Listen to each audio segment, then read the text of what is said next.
Welcome to Starfleet Boy, where we have a casual and informal discussion about our beloved series, Star Trek.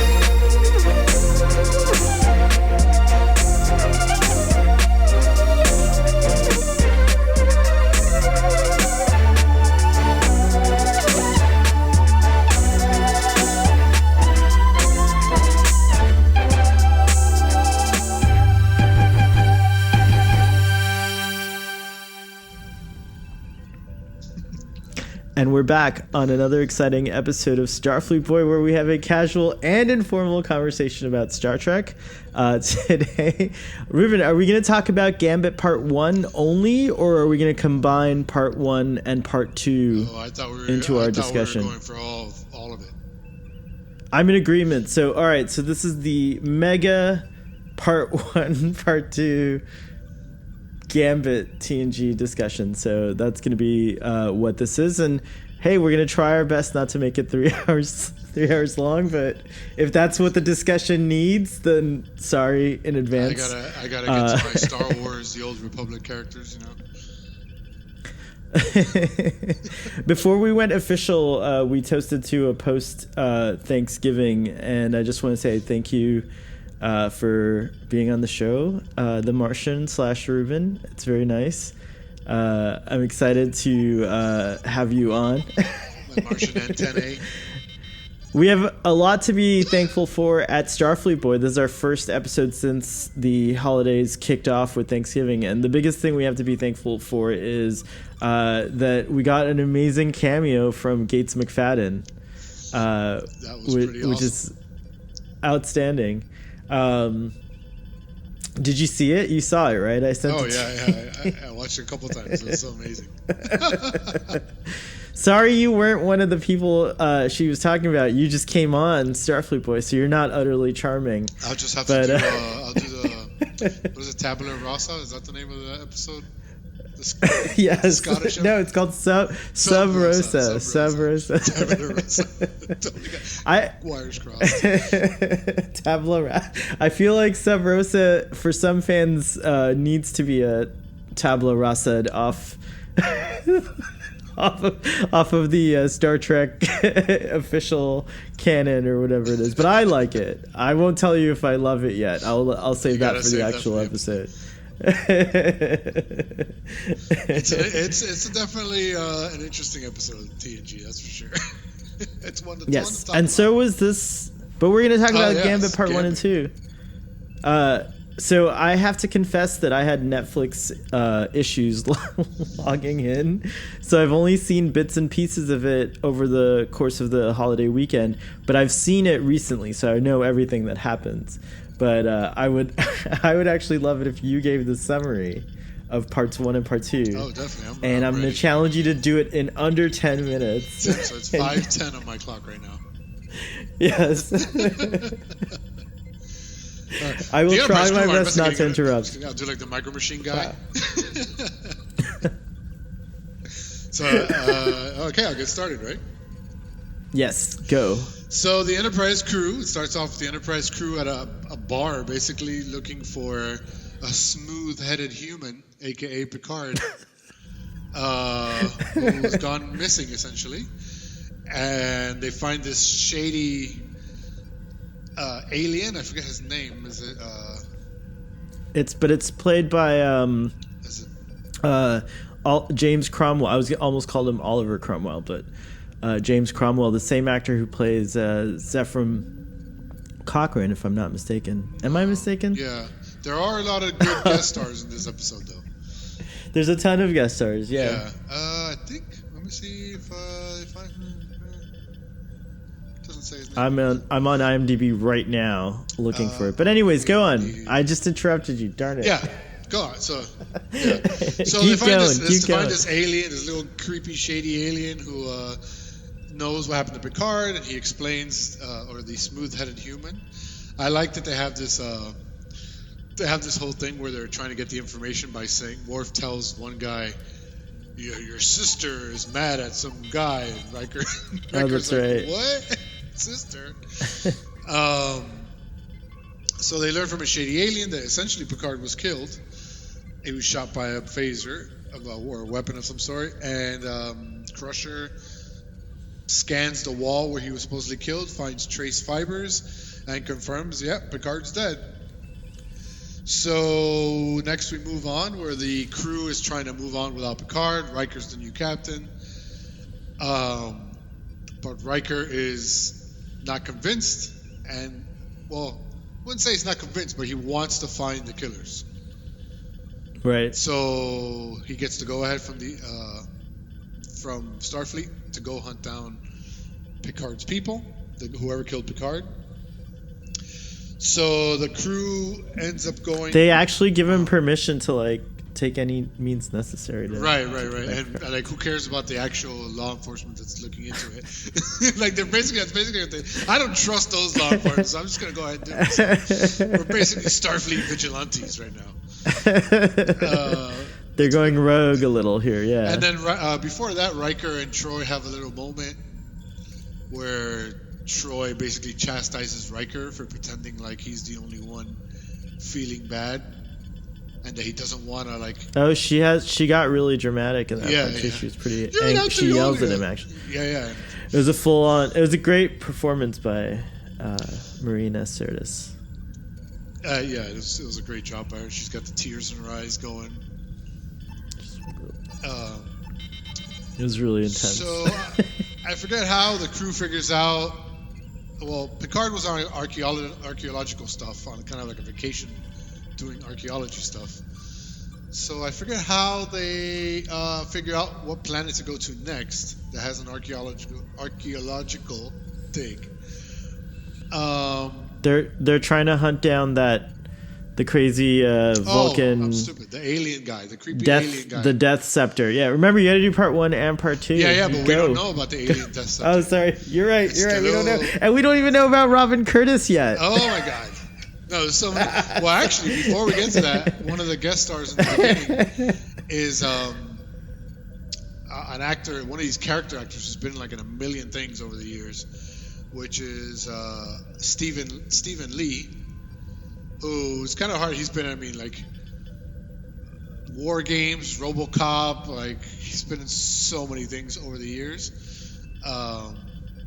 Great character actor. So the alien. He's the bartender. He's the bartender. I want to. And I don't know if there's any relation, but Sabrina LaBeouf, could she be related to Shia LaBeouf? She's also a co-star. Yeah, I tried to look that up, but I didn't find any connection with that. And then I think the guy who played the alien was Cameron Thor. That's the actor's name, who I later found out was arrested for sex trafficking. Who played Narek? Yeah, Narek, which I think is the little alien who gives them. Narek is on the ship. That guy, Cameron Thor, is on the ship. He's the guy who looks like a punk. Like they all look like they're in Duran Duran or some kind of cool punk rock. Oh yeah, he's band. Yeah, you're right. But he's the one with the puffy hair and the cool like things going down. Narek. He was the actor. Yeah. Oh, Cameron Thor. We're very sorry to hear that. Yeah. Oh no. Hope you can get your stuff together. The little alien tells them to go to a certain planet. They go there where they find like an ancient archaeological site for a species called the Durn. Oh, I should have written it down. I'm such a jerk. The guy I was thinking about, by the way, is called Uranak. Wyranak? I'm not sure. Something like that. And the actor that plays him is Alan Atschuld, who I thought it was a cameo appearance by James Cromwell. So I apologize to you, Alan Atschuld. But he's been on Star Trek a lot of times, and he always plays like crazy looking aliens, except for one time on Voyager where he plays him like he looks like himself. So that's kind of cool. And I guess the guy, I'd put it in my contract, like, dude, let me show up once as myself, like poor, who's it, Doug Jones, right? Right, Doug Jones. Who's like a great character, I'm sure, alien actor, makeup guy. I think we're gonna get Doug Jones playing himself in Star Trek. It would be like a shame for them not to take advantage of that while they have such a great actor in their presence. So they go to this dig. They get ambushed by Picard's supposed killers, which is a group of mercenaries. Right. There's an ensign who's shot, potentially killed, and Riker is wounded and then taken hostage, which is my first kind of issue. My only real issue with the episode is that I don't understand why they take him hostage. Like, why do they kidnap a Starfleet?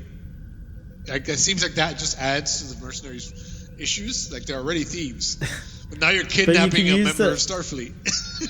I feel like even though Starfleet says they don't negotiate with like terrorists and hostage situations, I bet they could probably get like someone, Romulans might want to buy the prisoners, or like, there's something you could do with like a Riker, especially if you don't know he's a Riker, but he's like from the Enterprise, or he's some bigwig Starfleet person. So I bought it. I bought it this time. Maybe. It's a very minor thing that I just found interesting, because they do explain how they think Picard was killed, right? And you find out that their weapons are tied to a transporter beam.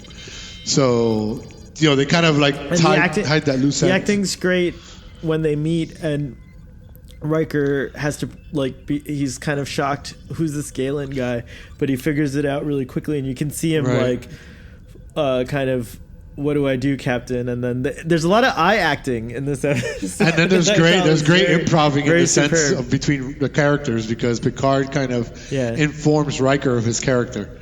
Hey, you're kind of like disgruntled Starfleet veteran. Remember that? Or Starfleet officer. Right. And yes, right. I am. It's great. So in the meantime, now Data's in charge of the Enterprise with Worf as his first officer. And they continue investigating the whole scenario while Worf is slowly getting a little frustrated. We have to talk in depth about what you think of Captain Data. I love it.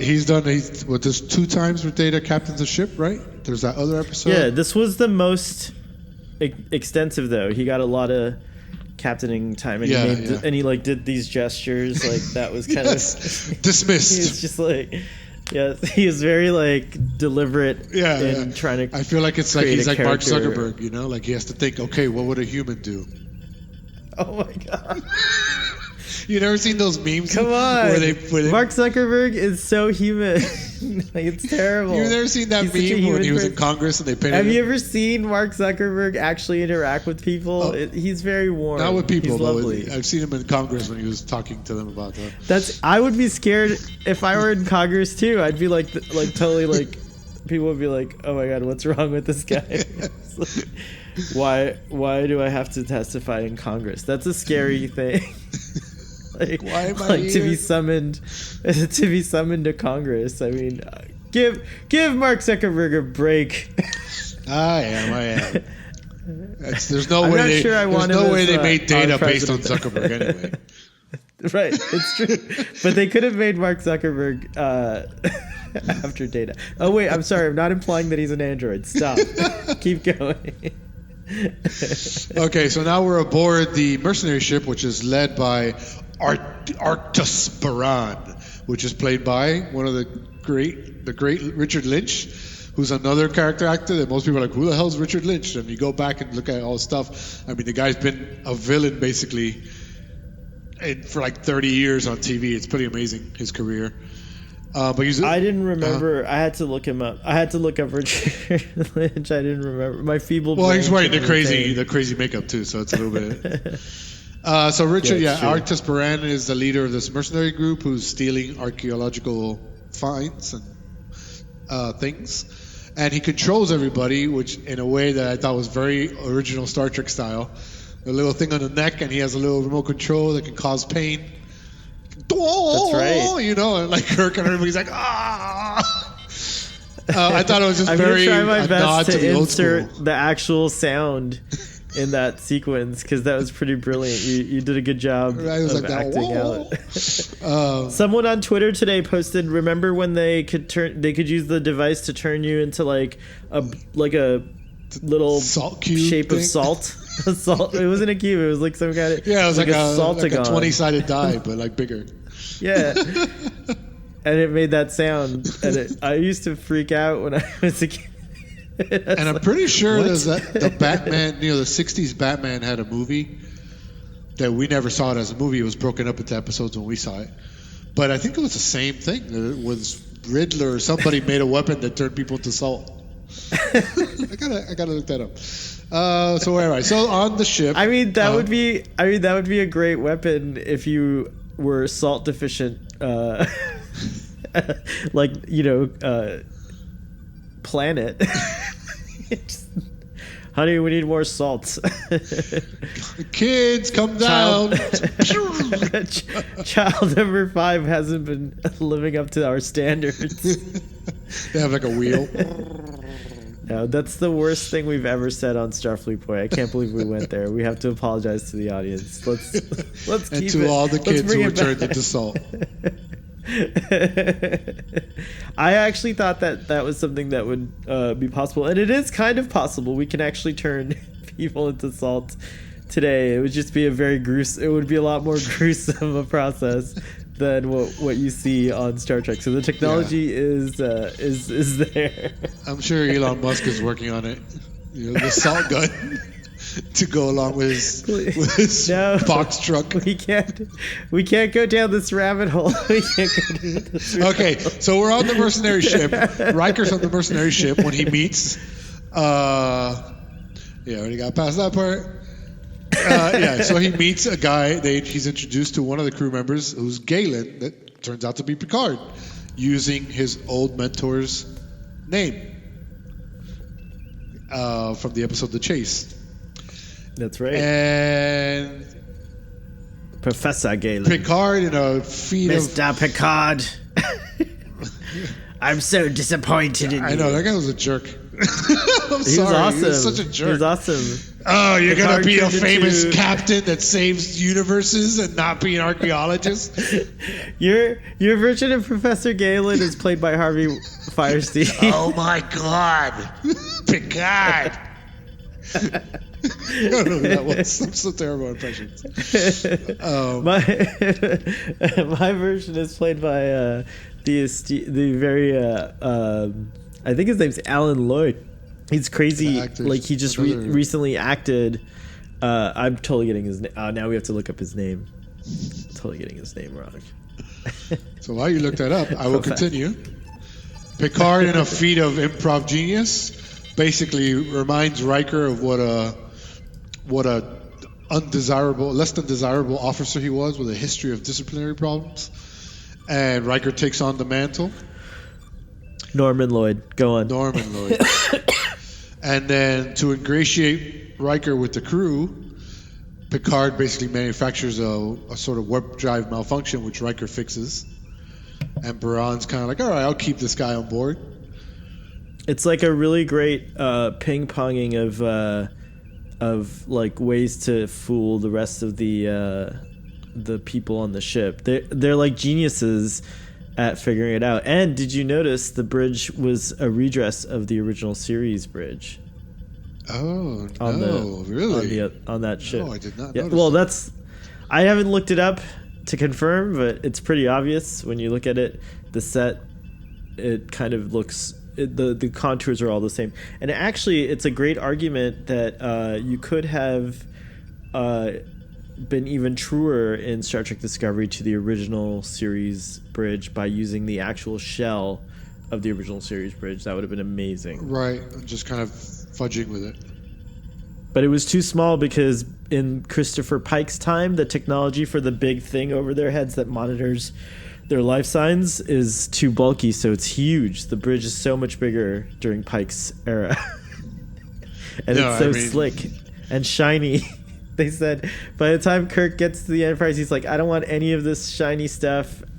Technology shrunk in size. It's a much smaller, cozier bridge. It's more family oriented, we're all closer together.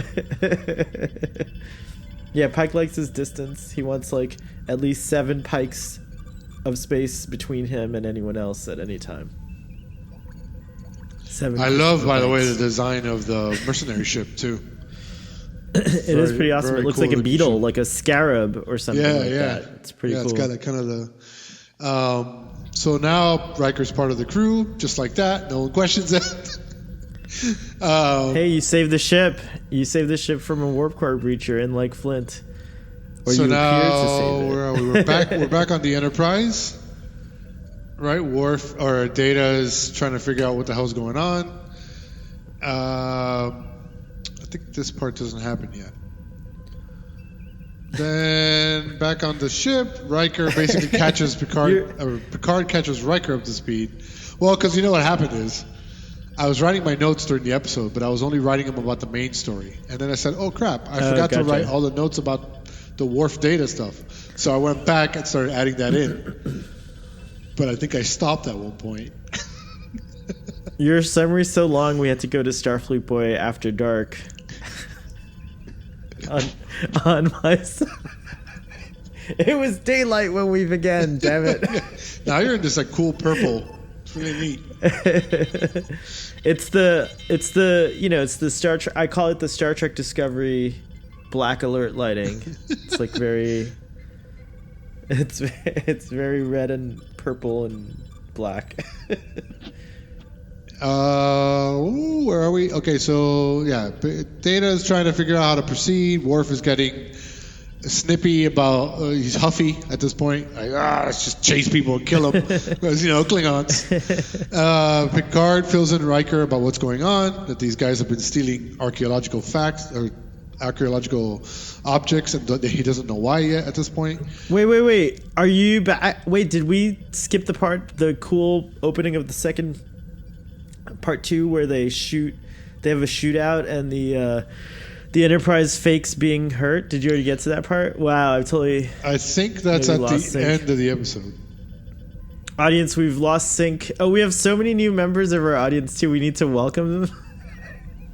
So if you're watching this episode, the McFadden bump, as we'll call it. we're experimental today because we usually don't combine part 1 and part 2, but we combined it, and well, it's hard to remember things at the age of 41 and 42 or 3 respectively. 42. I'll take 42. Oh, we got to also mention the one of the mercenaries is name is Talera, played by Robin Curtis. Yeah. The whole episode's gonna be about Robin Curtis when we start our discussion, I feel like. I thought it was really amazing to see her. T'Pau, not T'Pol. Because T'Pol is the character in Enterprise. This is right. T'Pau, but it sounds the same when you say it. But it's T''Paa. Right, and at this point, she's posing as a Romulan named Talera. Yeah. And she's actually even trickier because she ends up being a part of the Vulcan extremist group that I forgot started on TNG. I didn't realize that all that Vulcan extremism started on TNG. I thought it was something that started later in Enterprise. Yeah, I remember there being that group of Romulans that wanted to break away and become more like Vulcans again. I don't remember the Vulcan isolationists. I feel like Spock is leading a movement. Spock is kind of like he's leading a movement of logic on Romulus, and a lot of Romulans are falling in line with it and wanting to reunify. It's an interesting time in the pointy-eared part of the universe. Part of the galaxy, I should say. What else? Oh, no wonder. I was looking at the wrong one. You didn't expect to do the summary. It's okay. I totally thrust that upon you. No. It's fine. I wrote down a bunch of stuff just in case I did it. And it's a big episode. There's so much going on. Like, what? It's huge. It's a huge episode. You're absolutely right. It's like one of the biggest. Yernik,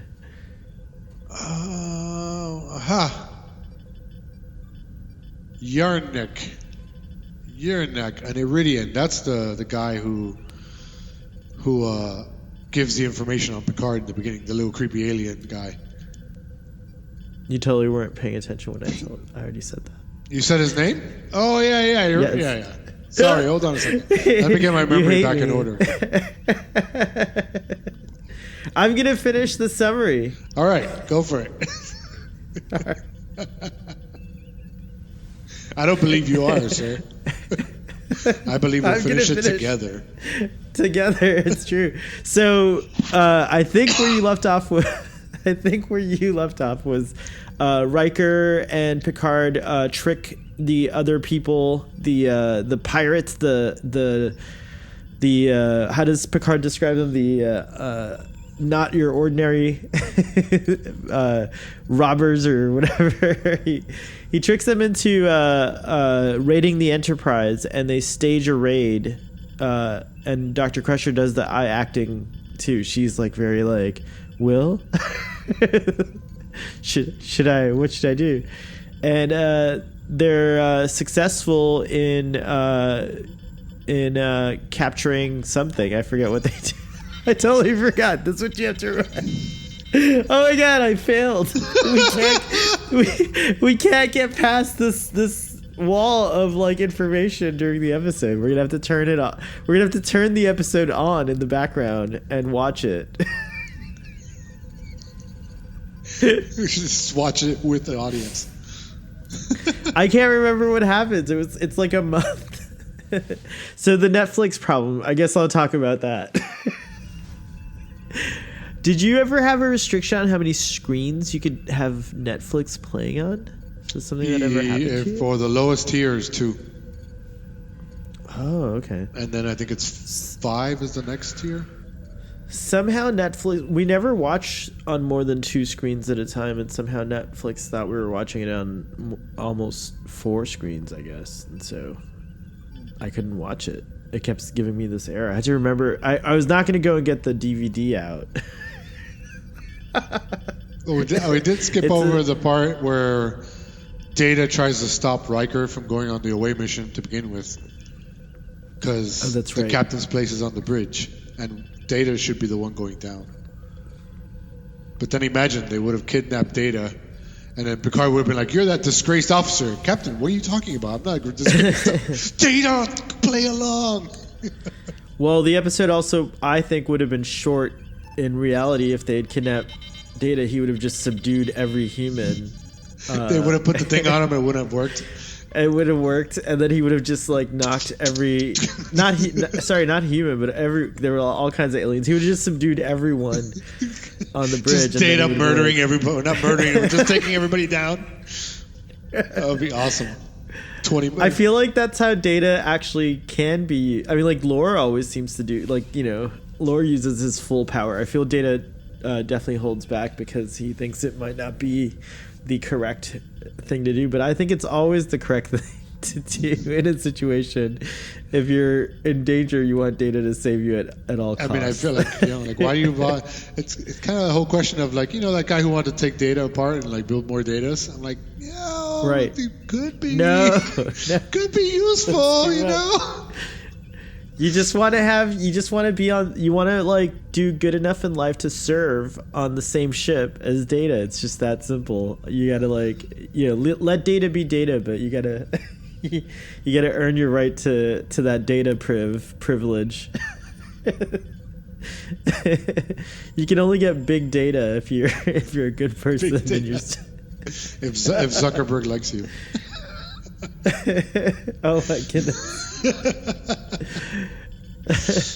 At Starfleet Point, we actually have access to all data on the planet because we believe that by the time the United Federation of Planets comes along, that there will have been the data will be not considered something that's valuable and worth collecting on people. Actually, data collection doesn't appear to happen in the future in Star Trek, as far as we can tell, until Star Trek Discovery, maybe.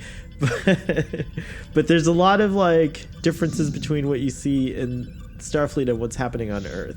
Remember, Starfleet's a military organization, a militaristic, exploration, a military-like, okay. And exploration armada. I never understood how you could put armada. It's like, yes, we like to explore the galaxy with 500 ships behind us. And state-of-the-art weaponry.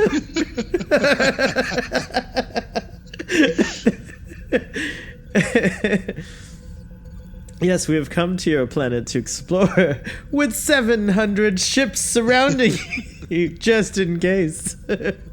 We are an exploration armada. Actually, that's never a term used until the Kelvin. Oh, I don't think he calls it like a peacekeeping armada, which I also found to be really scary. Well, the Kelvin timeline also, I guess, has a more militaristic approach, doesn't it? With the whole change and I guess in part 2, you know, like that Nero ship comes back in time, and now all of a sudden it's like, holy crap, we gotta kind of beef up. We gotta up our game. Yeah, I get it. I mean, if we saw some crazy ass spaceship parked, you know, alongside the moon in the night sky, we'd be like, can everyone on the planet who has nuclear weapons just aim it at that, please? Thank you. Fire. Thank now. you. And good night. Good luck. I hope we're still around. There's also another guest star who is the helmsman. I don't know if you noticed that she's the older sister from the Cosby Show. What was the older sister's name on the Cosby Show? Why didn't I write it down? Again, I'm doing a terrible job today. It was a strange week with Thanksgiving, you know, so... I feel like the whole weekend was all about recovering for Thanksgiving. I got a cold. I caught a cold. And also, I regularly suffer from allergies, so I had to figure all that stuff out. Oh, but, Sabrina LaBeouf. That's the helmsman. Is that who I thought? Yeah. I'm like, is that... She might be related to Shia LaBeouf. Let's take a look at Sabrina. And what character does she play on The Cosby Show? She is Sandra Huxtable, the oldest sister. Oh, I remember. I'm looking at a picture of her now. Oh my gosh, She totally doesn't look like herself until I just realized it. That's awesome. She looks so different. Yeah, Jana, that's cool. This is the first time I'm realizing she was even on Star Trek. That's amazing. My wife Jana heard her voice cool. from another room, and she's like, "Is that the older sister from the Cosby Show?" And I was like, "Yeah, it actually is." Nice voice recognition. Yeah, so this episode has a lot of guest stars. But before we go to that, I think people were like chomping at the bits to be on Star Trek during this time. It was very popular. I remember by this time, like. Among even more than just the Star Trek community, I feel like, well, just people were coming out of the woodworks, so to speak, as Star Trek fans. I mean, like, if you were a celebrity or an actor and you could have a chance at being in Star Trek, wouldn't you want to be? Yeah, just like Christian Slater in Star Trek 6, where he comes in for like 2 seconds. Has Ben Stiller actually ever made it on screen? I know he's a huge Star Trek fan, but I don't know if he's been in anything. I can't think of any time he's been Maybe Voyager. It might be in Voyager that he comes out, but lots of Star Trek. Andy Dick was on Star Trek. Yeah, that was a great episode in Voyager. Yep. He's also on Cameo. I'm going to reach out to him to see if he'll do an introduction for Starfleet Boy as well, so I'm very excited about that. Yeah, that early on, the Enterprise Data does find the mercenary ship, but it escapes by doing some sensor trickery. And Denise, sensor trickery. Yeah, and, sensor trickery. And that's early on. Then later on, there's another scene where they fake the damage. But I think that's in part 2 or at the end of part 1, isn't it? That's the beginning of part 2. Where the Enterprise gets hit right at the beginning of the episode. They kind of like paralleled how in Star Trek the season ender to the Borg parter, you know, where it ends with Riker saying like fire, and then the next scene is like when you come back, it's like they're actually shooting. Right. Yeah. It ends with basically Riker talking to Data, and then he attempts to use his access codes, which the Enterprise crew is like, he would know that we changed them, but then Data figures out, oh, wait a minute, I think I know what's going on. They drop the shields, Picard opens fire, and then cut to end of the episode. So you don't know, you don't basically kind of know what happens until the beginning of the next episode. When the whole thing happens where they're like, oh, vent this plasma stuff here and do this here, so it looks like we're getting hurt by the phaser fire. Right. And at this time, Worf is getting huffier. I love episodes where Worf is always angry and like annoyed.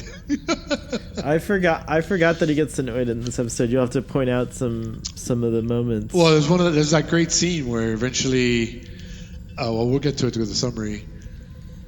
At this point, will we ever get there? Hey, we're at part 2 now. We're at part 2. We're at the beginning of part 2. Yeah. But mercenaries escape. Enterprise is in. I actually am enjoying. I just want to say I actually am enjoying your summary. It's very good. Our summary. Like I've said, I've always found the summary to be the structure of our show. The show. The show. It's not my show. The show. No, I'm only a guest. Whoa, Ruben, I'm only a guest. When you're here, it's our show. It's like, it's whoever I'm with. It's always our show. It's a show for all Star Trek fans. We're all. And then the audience, I have a feeling sometimes things we say. I know we get comments constantly on our videos from some of our longtime viewers, and so I think the audience feels part of the conversation at home. It would be neat. I wish I had the of technology those, to have like a panel of 100 guests on the show, but there's no technology that exists. I don't have the bandwidth to make that happen. It would be cool one day to do one of those watch parties with like live commentary by the fans. No? Meaning us, the fan. Well, no, us hosting the watch party. Oh. And then fans can interject as we talk about the episode. Oh, well, let's talk about it. You never been invited to one of those watch parties on Facebook? No, that sounds amazing. Yeah, I'm in a Buffy the Vampire Slayer group, and every Sunday they do a live watch party where they watch an episode. People can chat. You can't see anybody. I would want to rent out a hall and do like a real watch party, like where people show up and then we have a film crew filming our faces the whole time while we're watching.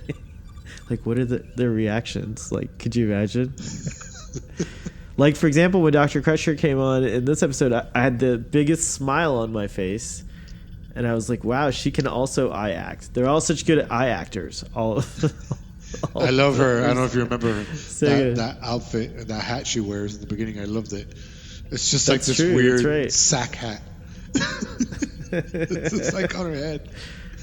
She's fierce in this episode. And I like how they're kind of undercover at the bar at the beginning, but not really. Because then they're like pulling out Federation stuff. It's like, why did you guys go into undercover anyway? I don't get it. Just because the smooth-headed man, they had to find the smooth-headed man. That's why.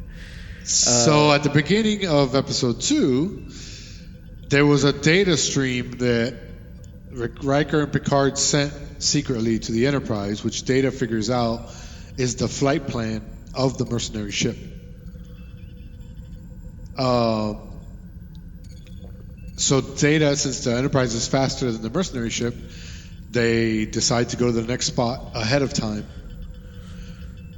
And this is where another guest star comes in eventually, which is Corral, the giant Klingon. Oh. And that's played by James Worthy. Yes, who I don't know who that is. I'm just on IMDb. I just happened to be on IMDb when you at the time he was an active member of the Los Angeles Lakers basketball team. Oh, cool. Yeah, so it was pretty cool. He was playing basketball and doing a little side gig on Star Trek because he loves Star Trek. So he's been on a lot of stuff though. He loves to act. Yeah. Oh, sorry. Only 4 things. Well, for a basketball player. I didn't scroll all the way down. I think he was great as Corral. He was really hilarious. Actually, yeah, it's so funny. The character was pretty fun. Yeah. They give him the blood wine and he's just like pours it out. He's so much bigger than Worf. He was pretty imposing. I thought he was cool. Yeah. Giant Klingon. So at this time, Picard on the mercenary ship, Picard is being super antagonistic to Baran while telling Riker to basically not suck up to him, but become his buddy. That's when Robin Curtis also reveals that she's actually a Vulcan, not a Romulan, and her real name is T'Pau, like Principal, and T'Pau, like a Principal. She's your T'Pau. She's not your T'Pol. She's your T'Pau. She's your T'Pau. Would you like to see Jolene return as T'Pol in Star Trek Picard? Would you? She would be around. She would be alive. It wouldn't be unreasonable. Yeah, I mean, it looks like they're bringing everybody they wanted to come back in that show. I mean, isn't it? Jonathan Frakes is on it, right? We know we got a cameo from Brent Spiner.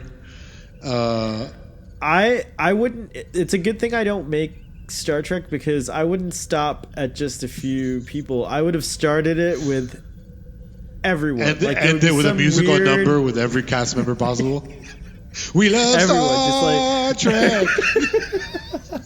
It pays the bills for 20 years. I think Star Trek's in good hands, because if it was up to me, it would be outrageous. It would be just there would be too many people in the first episode. It would be like, why are we back in that season 1 episode? Why are we visiting the Admiral's wife who de-aged himself? Like, why is she in this? Why? How is it possible that I have an 80-inch TV and there's not one shot with all the cast in it? Why is Kevin Uxbridge in the first episode? I thought he was done with everyone after he killed the Hushnock. I thought that was it. He was just going to be left alone. But for some reason, I would have Kevin Uxbridge in the first episode of Picard. I would just be like, it would be like everyone. That guy, they never brought that whole species back either. What do they call it? No, it's a good thing, because it's too much. It's the Q. It's their Q. It's like it'd be too much. Like, you could just bring everyone back. Like, it's like, why not? Why stop at Kevin? Q's just like. I think Tasha's sister should come back. I think she should just come back as well. Like, they should bring back Famke Janssen, both characters that she plays. Yes, that's also Ensign Rowe. She plays 2 characters too. Michelle Forbes. She also plays 2 characters. It's true. Yeah. Oh my god, we're never gonna finish. Even the mirror versions of everybody, like Kira and like Kirk, and their mirror counterparts. It's just like they just. Like, have you ever seen that super movie they made of? Power Rangers in Japan has gone on for like 60 years. They did. I didn't know that. That's crazy. By the time we saw Power Rangers here, it was already like 45 years old or something. Like, it was already been around for a while. But I watched some of those Japanese original shows, like the Ultron. Not Ultron. That's from Marvel. Ultron. But what was it? Ultraman. Oh, Ultraman. Yeah, Ultraman is what I was thinking of. Yeah, and I used to love those. Those were. But they did like a super movie of Power Rangers in Japan that brought all the Power Rangers together. It was insane, and they did like a photo shoot. It was like a 2-page spread in the magazine. It was crazy. I forgot. Doctor Who did all 13 Doctors at the same time, even before the 13th Doctor debuted. It was like a little sneak. But so who's the 13th Doctor? Is that Oh, sorry. Technically, Peter Capaldi is the 13th Doctor, but he's the actual 12th in number. But David Tennant tricked us. He used 2 regenerations with the same face. So the 13th Doctor actually is Jodie Whittaker. Huh. I just said the most confusing thing ever, but it's true. Well, right. All of it. They had to figure out, because the Doctor's only supposed to have 12 regenerations, right?